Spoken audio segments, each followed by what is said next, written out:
I'm going to open up the poll. And tell me when to start. Yeah, no, I think, yeah. Let's just give it 2 minutes. Okay. It's still 2:59.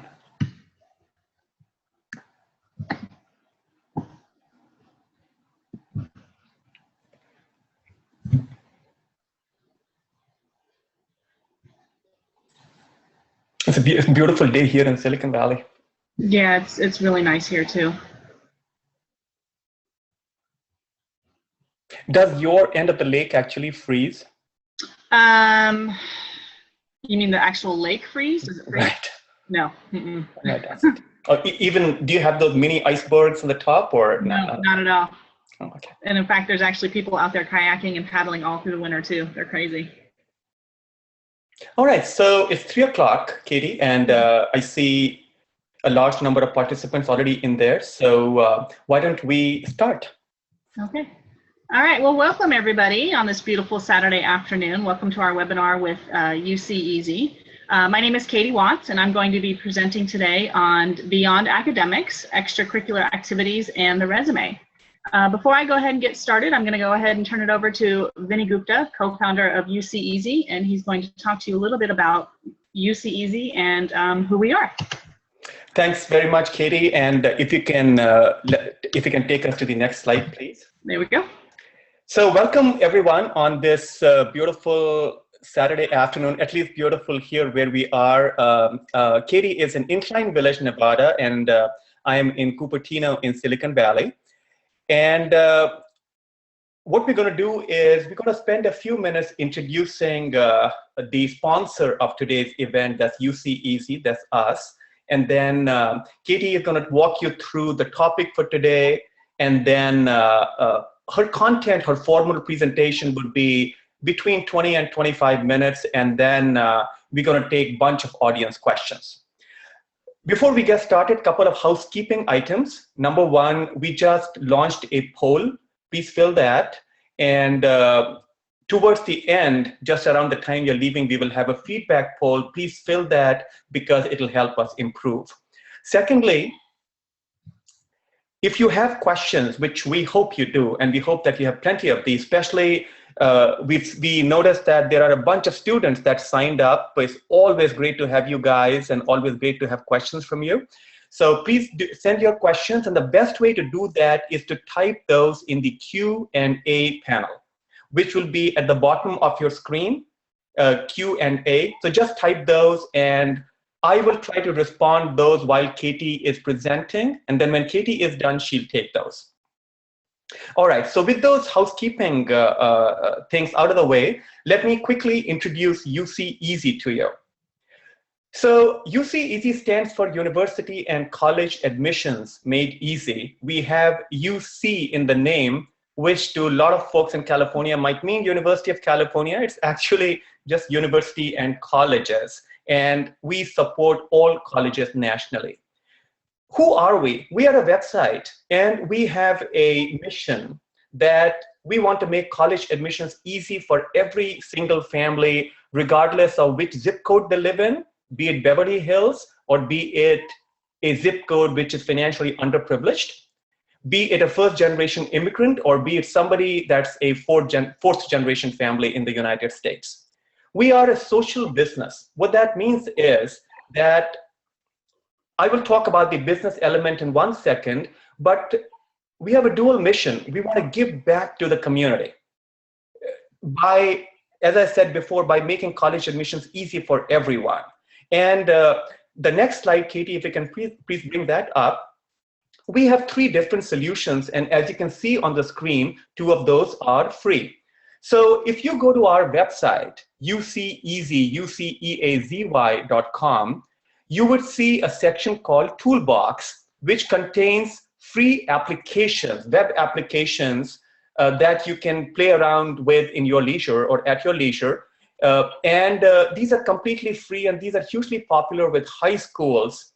An example would be a tool which is called Organizer, which captures all the key dates for the top 10 private colleges and the top 5 public universities in the country, including UCEazy. Single place for all deadlines.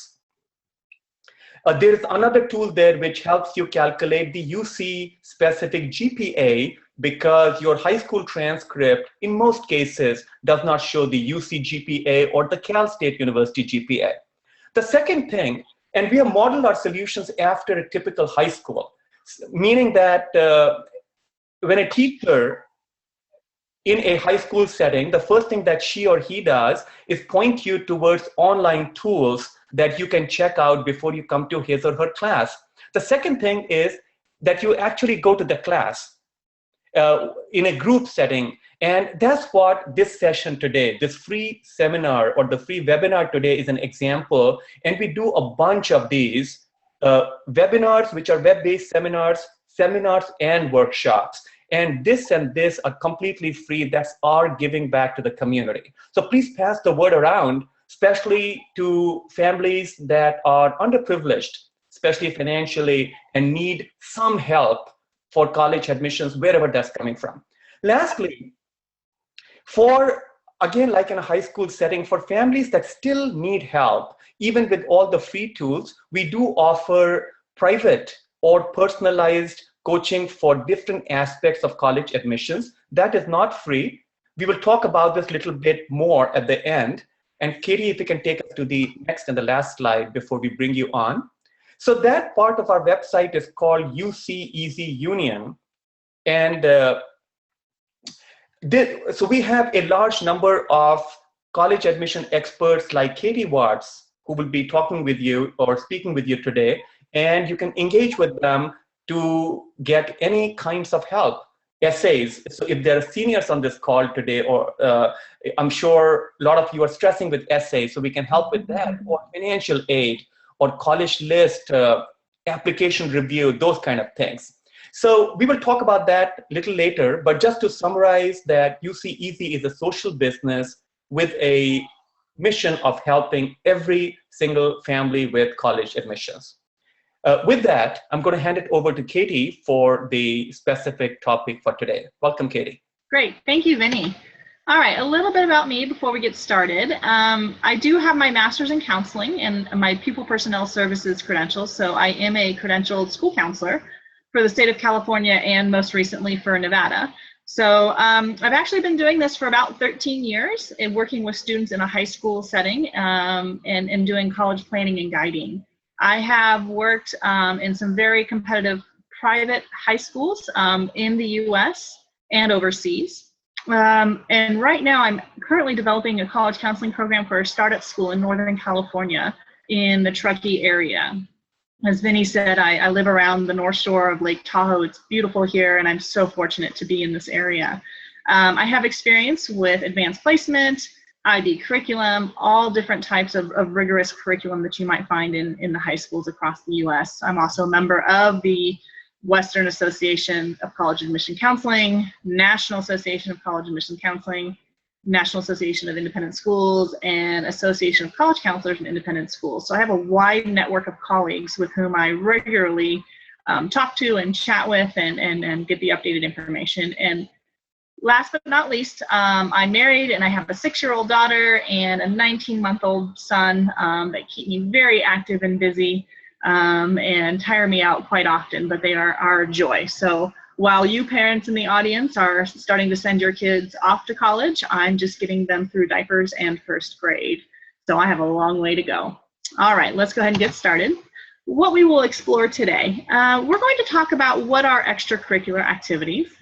We're going to talk about what is the resume/activity list. And we're also going to talk about how the activities are evaluated in admissions. Okay? So if you have questions at any time, go ahead and put them up on the Q&A tab and Vinny will go ahead and answer those questions. So factors in admission. Overall, many of you probably know is that the majority of college and universities will assess a variety of sections on your application when you apply in the senior year. They're going to look at grades, they're going to look at your courses taken, and they're going to look for the rigor, meaning the AP, IB, whatever it is that you're going to challenge yourself with if it's honors courses. They're going to read the essays or the insight questions that you have answered for them. They're going to read recommendation letters from counselors, from teachers, and from anybody else who might write for you. And they're also going to ask you and want you to identify the activities that you have been involved in throughout your high school life. If you look at these items, most of these things you have to do, and you don't have a lot of control over. For example, your high school tells you how many English classes you need for graduation. The colleges tell you what types of math courses they want to see for admissions to be competitive. So, you don't really have a whole lot of control over some of these factors. The activities list and the resume is really where it's completely student driven. And we'll talk about that in a moment. But what that means is that you high school students have the freedom to choose whatever it is that you want to do with your time outside of your academic day. So there is absolutely no prescriptive activity that you must do to be prepared for college. And this can actually cause a lot of anxiety for families, especially the students constantly wondering, am I doing the right activity? So let's go ahead and see if we can flesh this out a little bit more. All right, what are ECs? I like to use the word EC just to shorten up extracurriculars. So I'll be using ECs from now on in the conversation. But ECs in general are anything that you do outside of your regular academic day. So you spend, 6-7 hours in the classroom, you're going through math, English, history, all those courses, sciences. And your extracurriculars, your ECs, are what you do in your downtime. It could be the school-sponsored clubs that you participate in at lunch. It could be that you participate in the French Club or the Key Club, National Honor Society, anything that is sponsored by your school. It could be something that you do outside of school that has nothing to do with your school. It could be that you are a athlete on a traveling soccer team, and it has nothing to do with having a coach at school. It's completely a community-based team, and you travel a lot and you play soccer at a high level. It could be a formal prescribed amount of time that you're participating in an activity. It could be a volunteer event that you do in the summer that's only for 1 week, but it takes 40 hours of your time. It could also be informal, meaning it's something that you do completely on your own. And this can also involve, major academic pursuits. It could be that you do, the open courseware that you might find through MIT or Stanford, because you really love biology or astrophysics and you just want to know more. So it could be something that's informal. There's really no stop or start time. And it's just how you develop yourself as a student. So that leads me to why get involved at all. Some students say, well, I have good grades and I have good test scores. What else do I need? Well, it's important not just from a college perspective, but it's really important from a developmental perspective as a student. You're a young person, you're developing your tastes, your interests, you're getting to know the world. It's really good to try and push your boundaries a little bit and to experience things that you wouldn't normally do and to kind of get outside your comfort zone. So it's good to try new things, and that's just good for your own development. Okay. So the resume/activities list. What you are going to do, hopefully, if you haven't already started, is go ahead and create a list or resume with your activities. So this is a really practical thing that you can be doing now, is that you can go ahead and create even just the most simple piece of paper with a pencil and write down everything that you have been doing since the summer after your 8th grade year. Colleges and universities are most interested in what you're doing during your high school years, so grades 9 through 12. I often get students ask me, well, I won the science fair in 7th grade. Does that go on my list? Generally, the answer is no, unless it's something that you have continued with every year since 7th grade. And it's something that you do now and you participate in under the same organization. Okay, but otherwise what you're going to list are your date of your activities. So when did you start? Did you start as a sophomore, a freshman, a junior?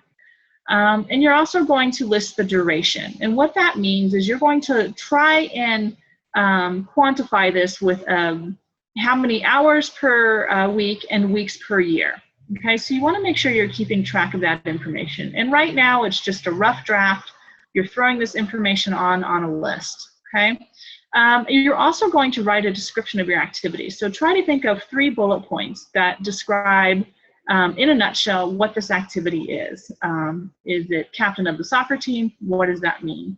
Are you a piano player and you're working towards a national test or working towards a competition? You know, you want to write down what you've been involved in. And so you want to create a list of, what I tell students to do is take a list of everything that you've been involved with. Okay, whether you think it's important or not, or whether it should count or not, go ahead and write it on there. Okay, there is, you know, a more formal, structured resume type that you can find. I personally use one with my students that I share with them, and I give them the template and I have them start filling it in. But certainly, you know, that your counselor might have a document that you can use to actually make it a little bit more structured. But in the meantime, if you're, you know, 9th, 10th, or 11th grade, just go ahead and throw all your activities on a piece of paper and get those descriptions on there. Okay. The reason you're doing this is that you're building a foundation, right? You're preparing for your application, which you're actually going to fill out in the in your senior year, in the fall, this fall, or the fall of your senior year. Okay. This list will prepare you for that application, because every single application will ask you in some way, what are the things that you've been doing? How have you been occupying your time?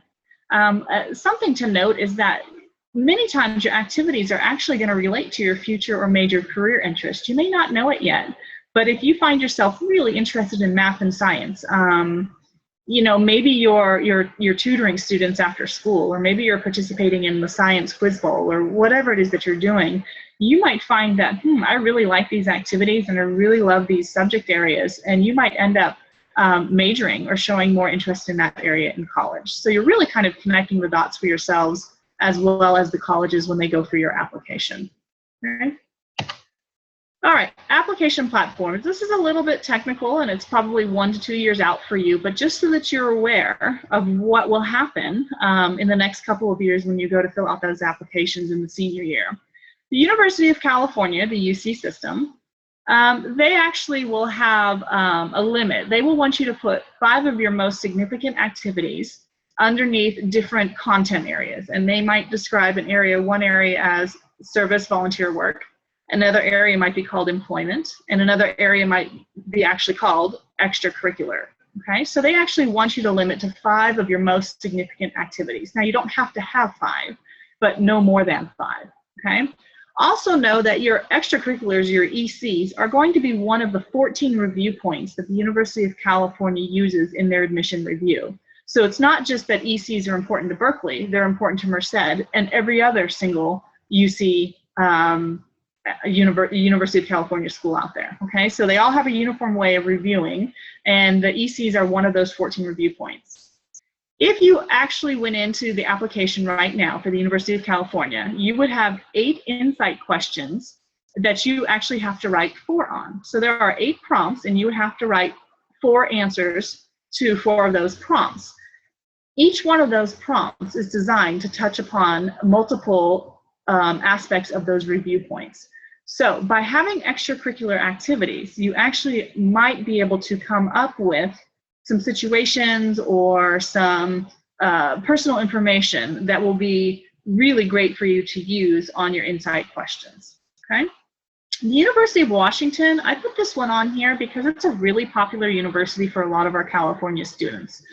Great research university, lots of activities, lots of majors and interests there.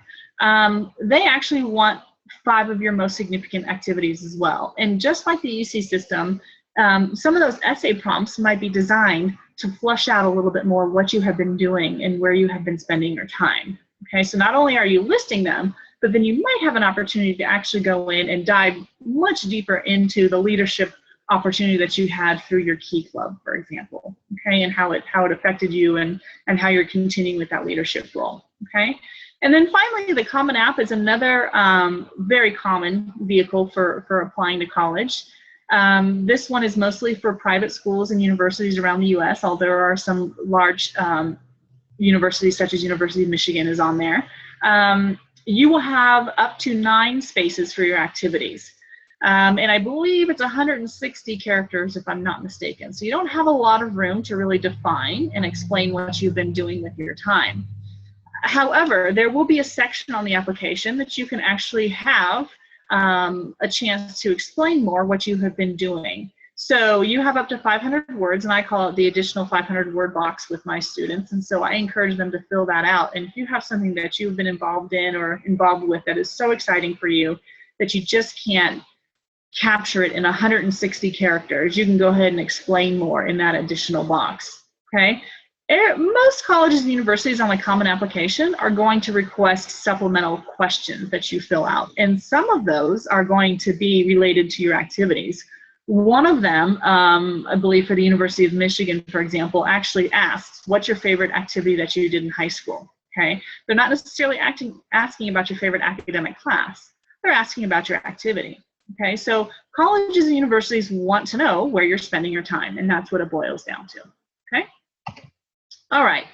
So the admission review. Now that you've got all of your information on your application, or you've collected it all on a piece of paper, and you're trying to figure out, how does this all fit in? Why is this going to be important in the admission review?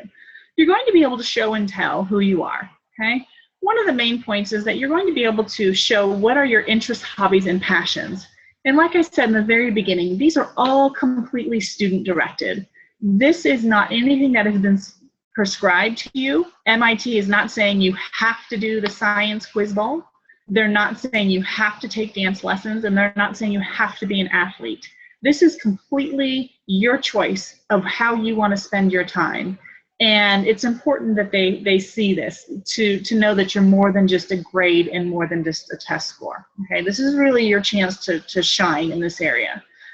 This is also going to be important because it's going to show them what is significant in your life. Some students might be not interested in sports, and they may not be interested in the arts or in music, but they spend so much time volunteering because they love to give back. Okay, and so that's important to know so that the admissions officers can understand. The next and last part of this is, what kind of student will you be on campus? For the most part, colleges and universities are looking for students who are driven, have motivation, are interesting, will make good roommates, and will add to the campus in some way or another. Again, it's not that you have to be, the captain of the soccer team, or you have to be the best violinist. It's just, who are you, and what else will you be involved with when you come to our campus? Okay, so these factors can be pretty important, especially when you get up to the highly selective colleges, and they're really reviewing applicants who are, very similar in grades and test scores, and they all have glowing recommendations. So now they want to see, what have you been doing and where have you been spending your time? And that could be really interesting in the review, okay? This next part, I think, is the part that causes the most anxiety for our families. It's that word should, okay? What should I be involved in, or what should I be involved with, or what should I be doing with my time? And whenever I get that question, I put it back on the student, and I say, well, what do you like to do? And that's really as simple as that. What are your interests? That is the answer. What should I be involved in? It's really whatever your interests are. So there is no right or wrong answer here.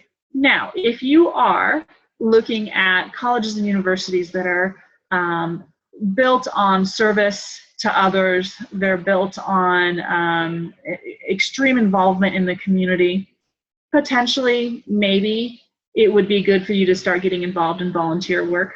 And if you decide you don't like volunteer work, maybe those colleges aren't going to be for you. So, what is it that you should be doing? Things that you're interested in. It's when you develop these interests and develop as a young person and get to know the world and understand what is happening around you, you're really going to start to be able to have more insight into yourself and which colleges and universities are going to fit you better, okay? In general, what I tell my students is that 9th and 10th grade is a time for you to try new things, okay? This is a time to experiment, if you will. So if you came from middle school and you played tennis for 7th and 8th grade, and you decide, I just don't think I want to continue with tennis, that's okay. So maybe try a new sport. Maybe try getting involved in another part of school. Maybe you're really eager now to be involved in student government. Okay, so maybe you're going to be a class representative or whatever that is. So try new things. 9th and 10th grade is a time of exploration. And hopefully you have participated in a few clubs, you've made some new friends while you were doing it, you've tried a new sport, picked up a new instrument, whatever it is, okay? Once you get to the end of 10th grade or in the beginning of 11th grade, now is when you want to dive deeper into those activities. You want to look for leadership opportunities. If you've been involved in student government since 9th grade, maybe now it's time to make a play for, you know, student body vice president, or maybe pick up some more significant leadership opportunities, okay? So this is where you want to dive a little bit deeper and show other ways of involvement. An example I use very often with my students is, perhaps you are a swimmer. You swim for your school, you're really good, you go to competitions, you win races, that's awesome. Now, maybe you can dive a little bit deeper and you will now go and get your lifeguard certification. So maybe you pick up a job during the summers and you're a lifeguard. You're still using that skill of swimming. You're still involved in the water. You're still showing interest in that area. Or maybe on top of that, you open up your own small business and you give swim lessons to kids in your neighborhood. You know, maybe you are now becoming a little bit more entrepreneurial. Maybe you're teaching other kids how to swim. You know, whatever it is. So you started out with a love of swimming and competing, and now you're translating that and cultivating that and developing new areas within the water. Okay, so think outside the box. Think of ways to show leadership, just the same as if you are a JV soccer player and you end up as a varsity soccer player in 11th grade, that's great, and maybe you end up as captain or co-captain. So think of ways to show the leadership and involvement and go deeper, okay? Students are always asking, well, how many should I be doing? You know, and that's a good question, because it's really about balance, and it's really about making sure that you are not sacrificing your grades and your coursework for your activities. So I've heard many highly selective admissions officers speak, and the one that stood out for me was an admissions officer from Vanderbilt University in Tennessee. And he basically said, you know, 2 to 3 activities with a significant involvement are pretty good. You know, that's pretty much what they're looking for. The student who has 12 different clubs, sports, instruments on their resume has really spread themselves thin. So it's really about quality over quantity, okay? So don't think that you have to add in all these clubs and activities to show your involvement. Choose wisely, choose a few, and get involved. Okay, so final thoughts on the extracurriculars or the ECs, okay? Follow your interests and pursue passions with authenticity. And this is where a lot of students get caught up as well, and they get worried that they're supposed to be the star soccer player, or they're supposed to be the, you know, the star softball player, or they're supposed to know 2 different instruments and write their own music. And that's really not the case. Because if you think about it, if you have tried to manufacture a resume that you think is going to get you into your dream school, and then what happens if you don't get into your dream school? You've really kind of suffered through these activities that you had no interest in just because you thought it was going to help you. So I would really caution students not to pick a club or a sport or an instrument because they think it's going to, quote, look good. And that kills me every time I hear that from my students. Well, it's going to look good for college. And I really challenge them to think about, you know, what that means. You know, be authentic, pursue your passions, you know, follow your interests, and then everything else is going to be a little bit easier for you in terms of filling out the application, finding the right matches and fits when you're doing your college list. And it's really going to be a much healthier time for you than forcing yourself to learn the piano for 4 years when you have absolutely no interest. So be authentic in what you're doing. As I mentioned before, balance your time with your academics. Okay, so if you find that you're a 3-sport athlete during the year, and you participate in all these academic contests, it might be that you have to give up some of those activities, because you cannot do everything all the time, okay? You need some downtime, you need to be a teenager, and you don't want anything else to suffer. So really try to find your balance. it is okay if you have decided after 10th grade you just don't want to pursue an activity anymore. That is fine, especially if it was impacting you and you're only running on 6 hours of sleep a night. Okay, so make sure you're balancing your time. Do not sacrifice your health, your grades, and just being a teenager because you're trying to cram in all of these activities because, again, you think it, quote, looks good for college. Okay, so the next part of this is, I find, juniors and seniors sometimes say, oh my gosh, I have to join 12 clubs because I haven't done anything since my freshman year. Well, that can be an issue. Colleges will see that. So when you are filling out your activities, they're going to see that maybe you haven't done anything in 9th and 10th grades, and all of a sudden you've added 3 clubs and 4 sports. That's really interesting. So they're going to wonder how much of that is authentic and how much of that is you panicking and just trying to get involved just because you think you're supposed to. Okay. So again, don't try to cram everything in all at the end or all at once. Okay, be very thoughtful about what you're taking on and how much time you're spending. Okay, this is the last one. Keeping notes of your experiences goes all the way back to those first couple of slides where I talked about start writing everything down now. I worked with so many seniors who cannot remember what they did in 9th grade. And if you're in 9th or 10th grade right now, you are in a perfect position to be able to start keeping track of what you have been doing. So keep notes of those experiences and again, write down maybe after you finished a particular activity or maybe after your soccer season finished, maybe write a quick little paragraph about like what it meant for you and how you did.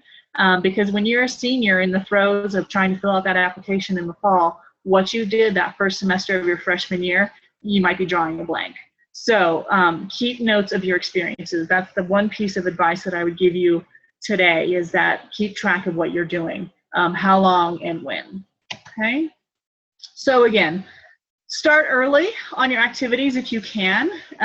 Push yourself to get involved in things where you actually have interests and try new things. If you're a junior right now and you're thinking, man, I'm really behind, you do have some time this year, junior year, and even over the summer to be very thoughtful about some activities that you can involve yourself in. It's not too late, but at some point in your senior year, you're going to have to come up with the things that you're interested in, and you're going to have to quantify that on your applications. You're not really going to be able to get around this a whole lot, okay? So key recommendations, start early, start documenting early, and push yourself a little bit to get involved and see where your interests are. Okay. All right. So do we have any questions? Hey, Katie. So yeah. there are a few questions in the Q&A panel. Take a look at those and see whether you want to address them today if they fit the topic for today.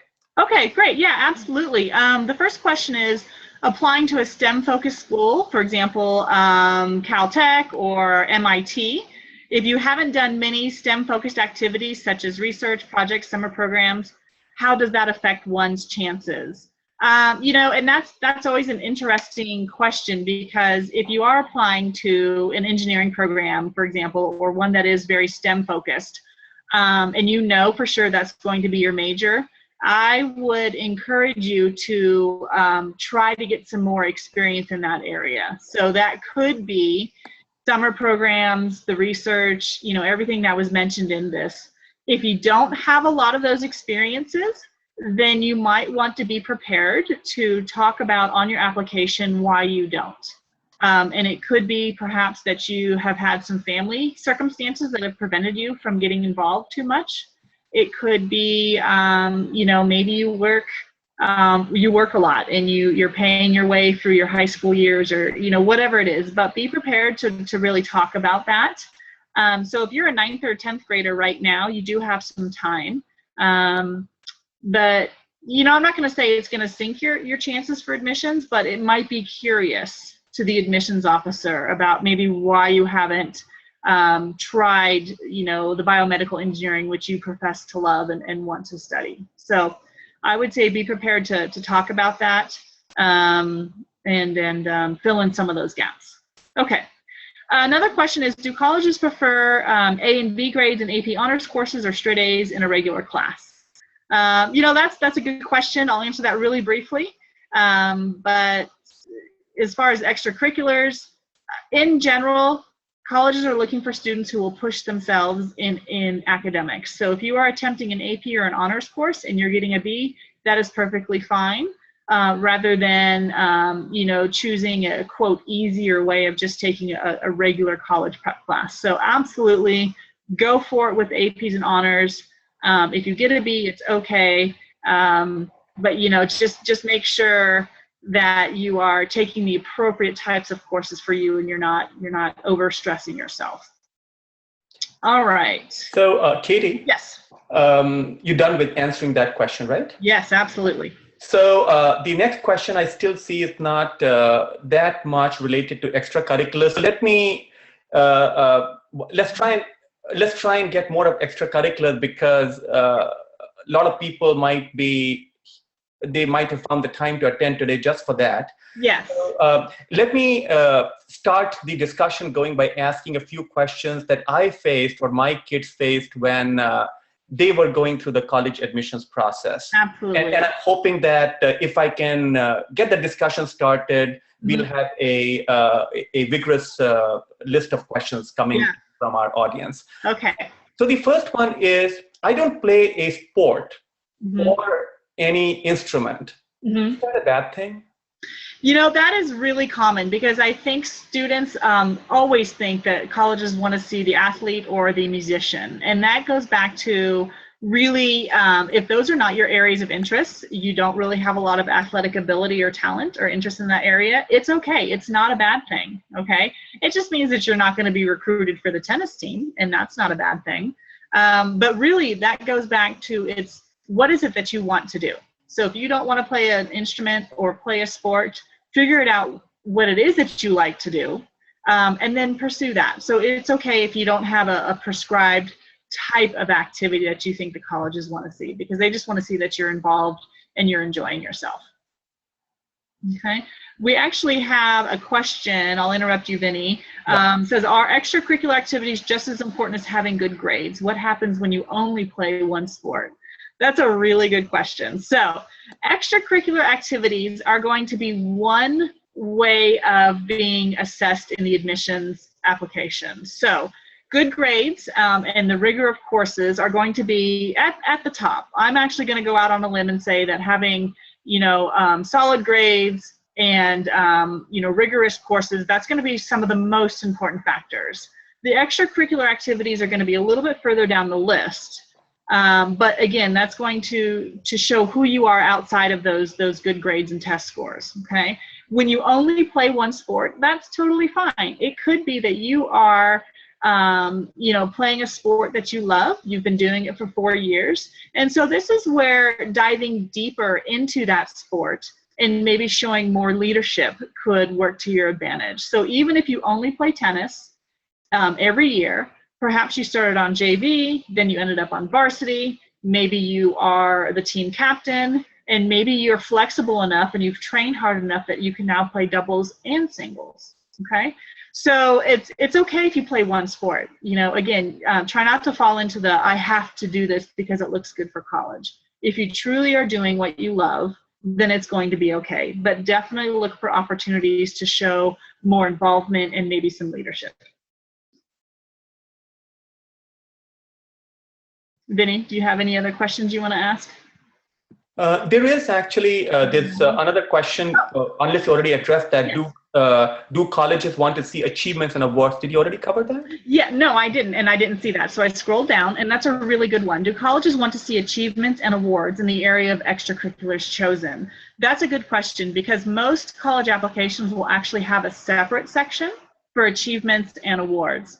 And so you can list those as academic awards or even athletic or musician awards, whatever that is. But yes, the answer to that is they definitely want to see how far you've gone in that particular area. So if you, again, are an athlete and you're on the basketball team, they definitely want to know if you were voted most valuable player by your team. They want to know if you made it to the state championship, just as much as they want to know if you, pass different piano tests and where you're at. They also want to see and note everything that you've been doing in that particular area. So it's hard for students to brag about themselves, but this is when you have to do it. So keep notes on these awards and achievements that you've earned, and don't be afraid to brag when the time comes. And they absolutely want to know what you have earned in those areas. All right, so what happens when you are doing an extracurricular activity, however not winning it, number one, etc.? Is it still fine to show on the resume and worth it? I love this question. And the reason why I love it is because this shows the humanity in all of us. We can't always be the best at everything that we do. And guess what? It is absolutely fine. Because you know what? Even if you are the second to last runner every time on your cross-country races, you are showing perseverance. You are showing grit. You are showing that even though you're not the number one all the time, that you have the character to be able to stick with this because you love it. So it is absolutely fine. And many times it's even a great essay topic for when you apply to colleges. Colleges really love it when students are not the best at everything, because that's when character is really revealed. So do not be afraid to talk about this on your resume and to talk about it in your application. Good question. So while we are waiting, Katie, for the next one, here's one that I have, which I hear from a lot of parents and students, especially from first-generation immigrant families. Right. Which is, I participate in Science Bowl or similar competitions. Or similar academic type competitions. Do they count towards extracurriculars? Should I or can I mention them in my resume? Oh, absolutely. And I think this is just another avenue of showing your dedication to something. So if you are that type of student who just loves all things academics, that's okay. You are participating in the Science Bowl. You're going to competitions. Maybe you are participating in the stock market game online and you're playing with fake money and you're building a portfolio.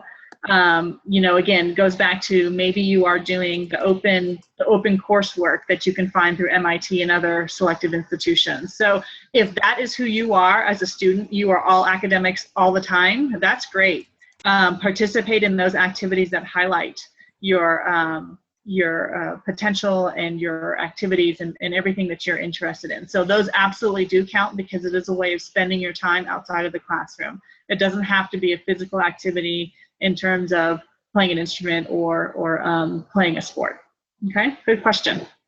Okay, so what we will now do is we hope that our parents and students on the call are thinking of more questions. But while we get those questions, Katie, let's just spend a few minutes and just share with them as to, for the folks on this call that are still feeling stressed with extracurriculars and college in general. I know it's messy being a dad of 2 kids that went through this process. So guys, so as you know, in the beginning of the call, we talked about that we offer all of these free resources like this seminar today and all of these web applications that you can access on our website.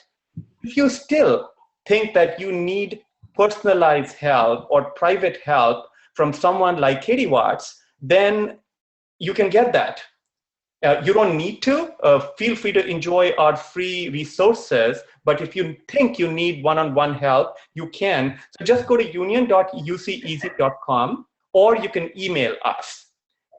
Katie, next slide, please. Sure, absolutely. All right, so here we go.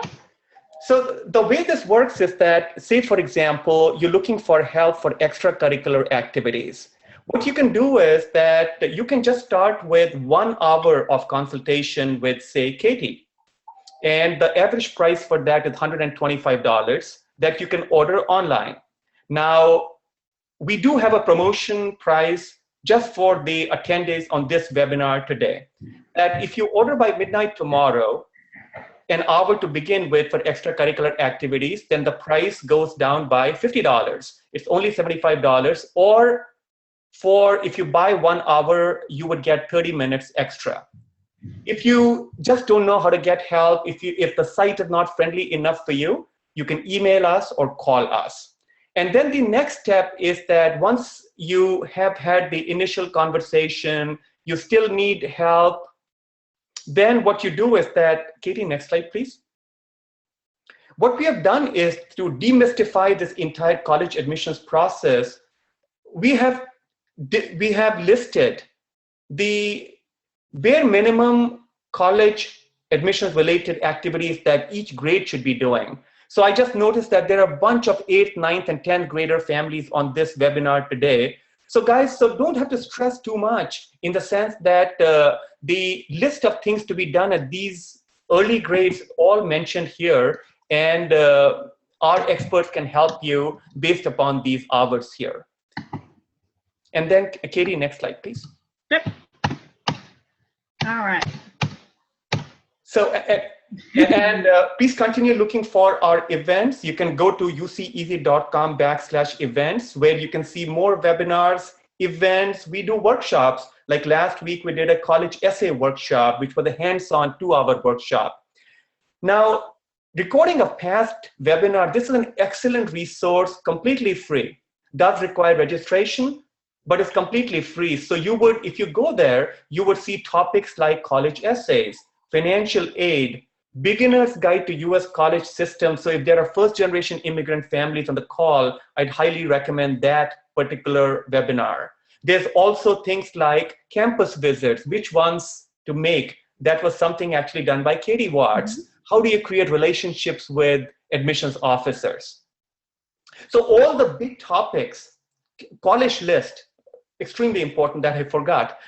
All of these important topics that you struggle with, and you're talking to your friends and you're going through a zillion different internet sites. These are webinars like the one today that you can listen to completely for free. And the last thing is that for families that are in the Silicon Valley area, if you think that you want to invite us for free seminars at your workplace, then please contact us and we will be happy to facilitate that. One last slide before we take more questions. The feedback poll is open. Please do fill that because it'll help us improve. And lastly, we would really appreciate that if you saw value in the webinar today, which, as you know, was free, please, at the minimum, if you can please like our Facebook page and follow us on Twitter, but at least like our Facebook page, because it'll help others get aware of these kind of free resources, and we would really appreciate that. Now, with that, Katie, let's take a few more questions. Okay, I didn't see any more on the screen. So, Vinny, do you have one or two more that you want me to answer before we end? Yeah, absolutely. So one of the questions that comes up when we visit high schools is, how do I balance my time between academic activities or the classroom stuff versus extracurricular? What is the right balance? How do I know whether whether the pendulum is swinging one way too much? Yeah, that's a really good question. And it's really hard for students sometimes when they really love their activities and they've taken on too much. And so we as adults can see that in a teenager's life. But I would encourage the teenagers and the high school students in the audience to really think about, is anything else in my life sacrificing because I'm spending too much time in one area? And the first thing that you can look at is your grades. How are you doing in your classes? Do you have enough time to study? Are you getting your homework in on time? So you want to make sure that whatever it is that you're doing is not impeding too much on those areas, because again, you don't want to sacrifice any other areas, especially your grades and the rigor of your curriculum, because you have an intensity in your activities. So some students are really great at that balance, and that's great.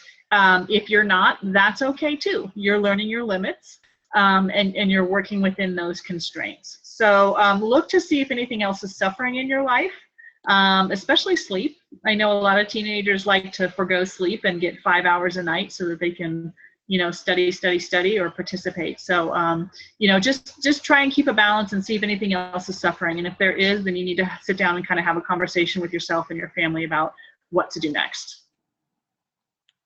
So the other one, Katie, that comes up is, what if I have no extracurriculars at all?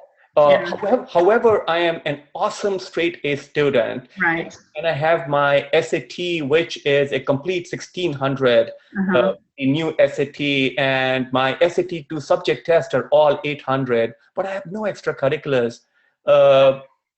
What does that mean, in the sense that, does that mean that any of these top tier private colleges completely out? What is the honest answer to that question? You know, honestly, it's going to be a little bit more of a challenge. And I think you need to, if that is your situation, I think you need to really sit down and figure out why you're not involving yourself in anything. Okay. If you are an academic student and you're that engaged in your classes and your coursework, and you're just a beast when it comes to tests, that's great, but you need to really do an assessment, you know, and figure out why you're not involved. And just like with one of those previous answers I gave, be prepared to talk about that then.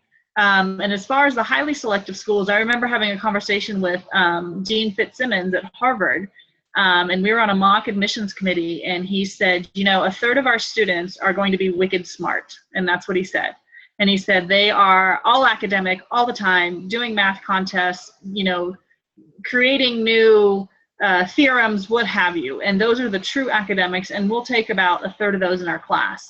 And the rest, the 2/3 of the other applicants are going to get in because they have a wide variety of things that they've been doing. So do a self-assessment. Why are you not involved? And if you can come up with a really legitimate reason, then be prepared to talk about that. And if you can't come up with any reason, then try and motivate yourself to find something to do that pertains to your interests. Okay, so it could be a factor in highly selective admissions, but do what you can to kind of work around that. Right, Katie, so there's let's take this one last question, and then I want to tell a personal story that I think will benefit everyone on the call, but let's do that one. I just got home, sorry, question. Yes, as I just got home, does a club sport count for all 4 years of high school? Absolutely, and that's what I referred to before, is if you are a club soccer player, you're not on the school team, absolutely club sports count. So make sure that you are documenting that information, talking about the content or the competitions that you've won and how well you've done.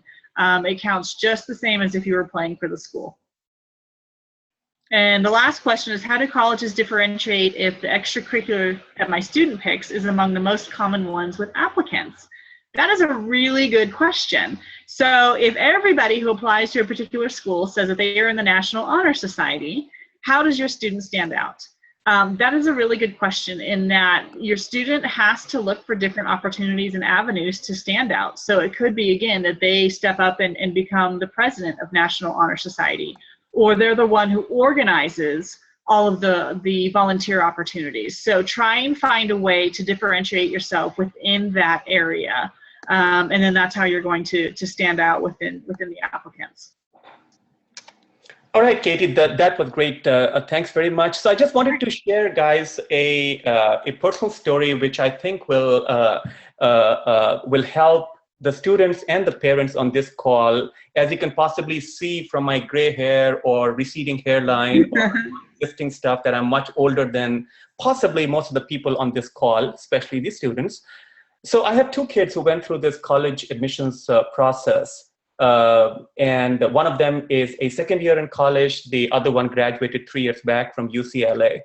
So coming to specifically to the topic of extracurriculars, I think this topic is extremely important, and I just wanted to share this life story of one of my kids. So this kid, extremely passionate person, and did a bunch of things. Chairman of the local city teen commission, president of the club, etc., etc. And she was very, very proud. I gave it up. I was trying to hide the identity of which kid. So just in case they get mad at me. So my daughter. When we sat down, or when she sat down in the senior year with an expert like Katie Watts, and Katie Watts sat her down and said that, okay, so let's look at your extracurriculars, see what you've got. And she was proud, beaming from year to year, because she thought she had done so much. And it's like, Dad, Mom, what did I do? What were the leadership positions? So one message, like Katie said, please record those things, because Mom or Dad may not remember. And on UCEazy.com, in the toolbox section, we have a tool where you can catalog your extracurriculars.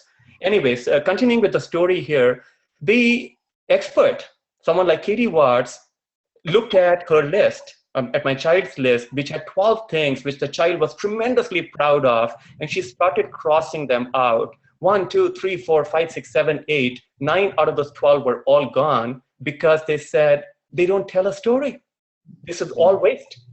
And my daughter was crestfallen, and we hated the expert, right? Because which parent likes the expert to call, to say that you and your child made bad decisions? But it was too late to fix that. So my daughter did get into every single UC she applied to. This is 7 years back. A lot has changed, but she did not get into any high-end private college, even though she had all the right things in terms of scores and GPA, and her essays were excellent. We believe, and again, this is not scientific, but we do believe that if she did her extracurriculars properly, she could have gotten into a top-tier college, a private college. Whether or not she would have gone there, whether or not she would have been happy, different question. But I did want to share this personal story is, please take extracurriculars very, very seriously. So with that, I wanted to thank Katie for her time, taking time away from her adorable kids. And thank the audience, especially the parents who've taken time after a busy, long weekend, taken time to support their kids by attending these sessions on a Saturday afternoon. This is awesome, guys. And please continue to attend our seminars and webinars in future. And again, please like our Facebook page if you can. So thank you so much. Enjoy the rest of your weekend and hope to see you soon on one of these events. Thanks, everyone. Thanks for attending. Bye. Bye.